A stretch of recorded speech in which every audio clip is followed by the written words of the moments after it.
Are you working with people from other cultures?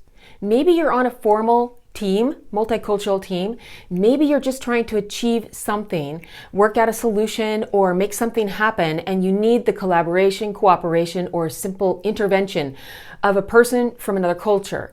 Then this video is for you. We're going to look at the good, the bad, and the ugly of multicultural teams, which are highly studied entities. We know a lot about their functioning. I'm sure we have a lot more to learn.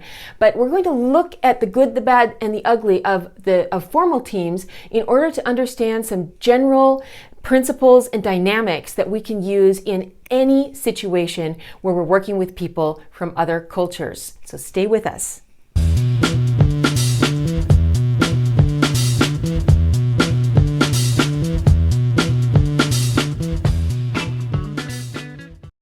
My name is Brenda Padilla.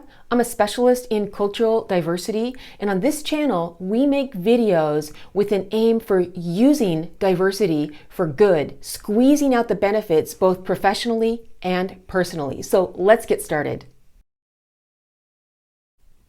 The good. What is good about a multicultural team or just working with someone from another culture?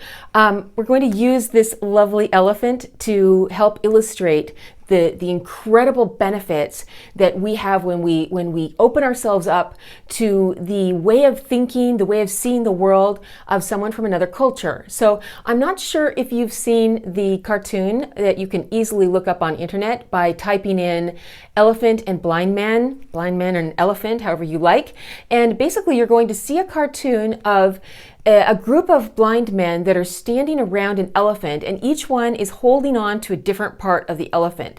So one of them has the trunk, and in that person's mind they're thinking, well, an elephant is like a rope or a pipe.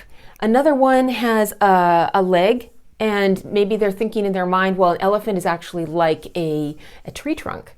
And another one is touching this main belly part of the elephant, thinking, no, an elephant is like a wall.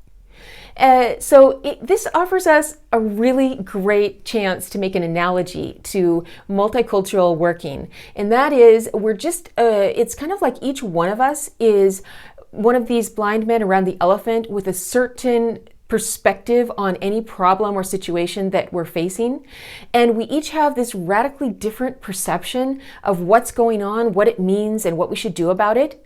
So the idea is that when you're working with people from other cultures on a team, if there's a high level of trust and a high level of liking between the people, we like each other, and there's a lot of openness, and we're willing to listen to each other and discover exactly how each one sees the problem or the situation, that basically we're going to get a better idea of the whole elephant, of the whole situation.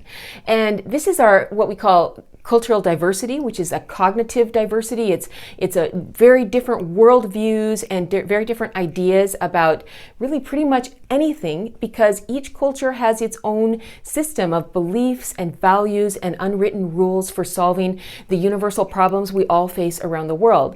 So this is what can make us really good, and not just good, but great with a capital G, is when we understand that we have this treasure, this diversity available to us, and we use it to come up with more creative solutions and ideas and more innovation.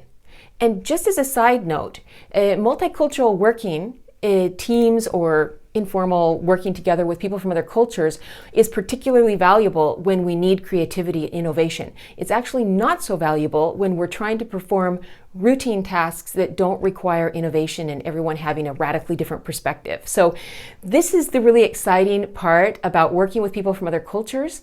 This is what is so good, and let's keep that in mind as we look at the bad and the ugly, and then we end on a positive note by just concluding with how we can take advantage of this good every day on the job or in any situation. Okay, the bad. Yes, we need to talk about what is negative about working with people from other cultures on a multicultural team or in a less formal venture. Think about this for a moment. When people have radically different viewpoints, different worldviews, different ideas about things. Sometimes, well, very often and very easily, this leads to a sort of resistance, conflict, and basically sort of a rejection, well, maybe an outright or hidden rejection of what the other people or person are suggesting, all right? So it's easy for us to become closed to the valuable diversity, simply maybe because we're in a hurry, maybe because it rubs us the wrong way, maybe because it seems completely unhelpful, completely impossible to implement what they're suggesting.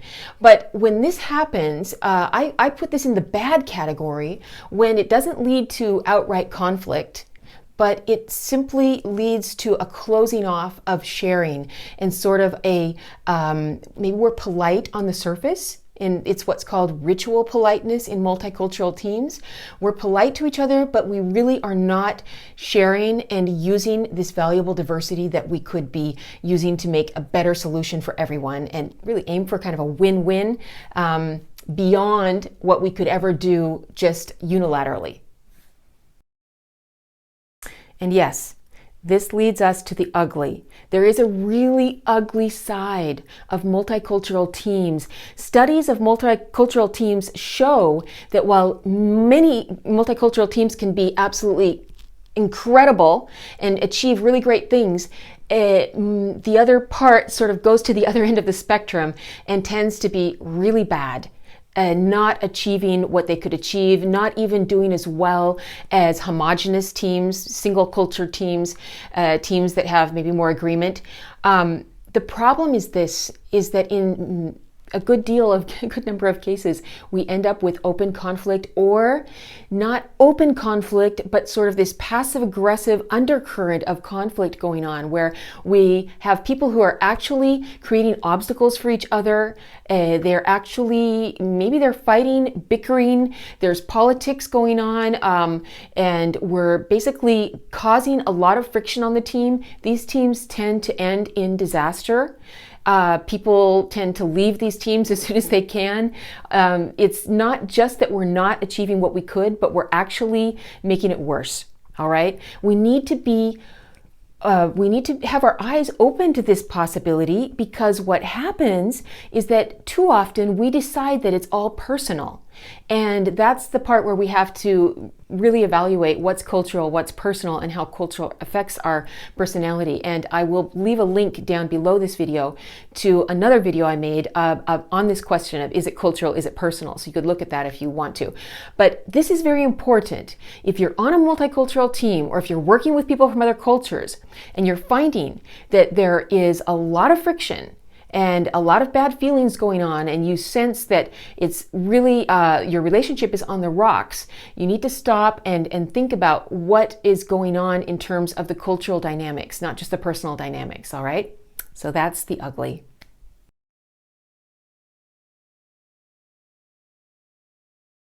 So what's the solution? It's not, you're not doomed if you're on a multicultural team, or you're having an interaction with someone from another culture that's not working. You're not doomed if you're in that ritual polite bad mode, or if you're in that actually ugly conflict, at each other's throats mode. There are so many things that we can do, and they fall under this umbrella of what is called cultural competence. So cultural competence is when we are all of the members of our team, hopefully, ideally, will be talking about the dynamics of working across cultures, and will be gaining very useful knowledge, not just about each other's cultures, but about how culture impacts us at work. And that's precisely what this channel and what the site bestculturaldiversityever.com is all about, is looking at what knowledge we can gain to help us adapt and sort of ride the waves of culture. That's the title of a really popular book. Ride these waves, surf through these waves of cultural interactions with knowledge that's going to help us see what's going on and understand the dynamics of intercultural ventures, all right? Next, we will be working on our skills. There's a whole set of really useful culture crossing skills. That's what I call them, culture crossing skills that help us to bridge the cultural gaps or to go break through cultural communication barriers, for example, get our message through, be more persuasive, have more influence in our intercultural relationships. So there are a lot of skills we can work on, and that's what this is all about as well. And there's so many books you can read, and you're going to find a lot of those reviewed in bestculturaldiversityever.com. And finally, we can work on our attitudes. And our attitudes are going to transform as we get more culture crossing knowledge and develop more culture crossing skills. But it's all sort of, it's like this whole system that works together. The more we work on our attitudes, our skills, and our knowledge levels, the more our cultural competence is going to grow. And that's what's going to open up the doors between the members of the team and between us and our clients and our colleagues on the other side of the world or wherever they are, and help us to share our diverse views, because we can't build trust across cultures. We can't build relationships, and I'm talking about this sort of team building that helps us to have good relationships with people who are very different from us when we need to reach goals and we have really different ideas about how to do that or even what the goal is sometimes. All right.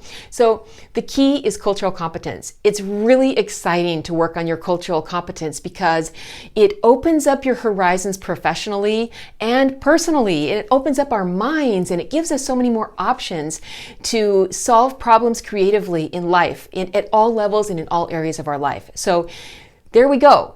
Basically, multicultural teams working across cultures, that it's got this good side to it, it's got the bad, and it's got the ugly, but we can raise our cultural competence and take advantage of the good and make our team or our venture across cultures great, but not just great, great with a capital G. Let's do it. Thank you for joining me today. I hope you've enjoyed exploring the good, the bad, and the ugly of multicultural teams. I hope you're fired up to get out there and make your team great. If you enjoyed this video, please click subscribe, give me a like, that would be really nice, and stay with us for many more videos about the best cultural diversity ever.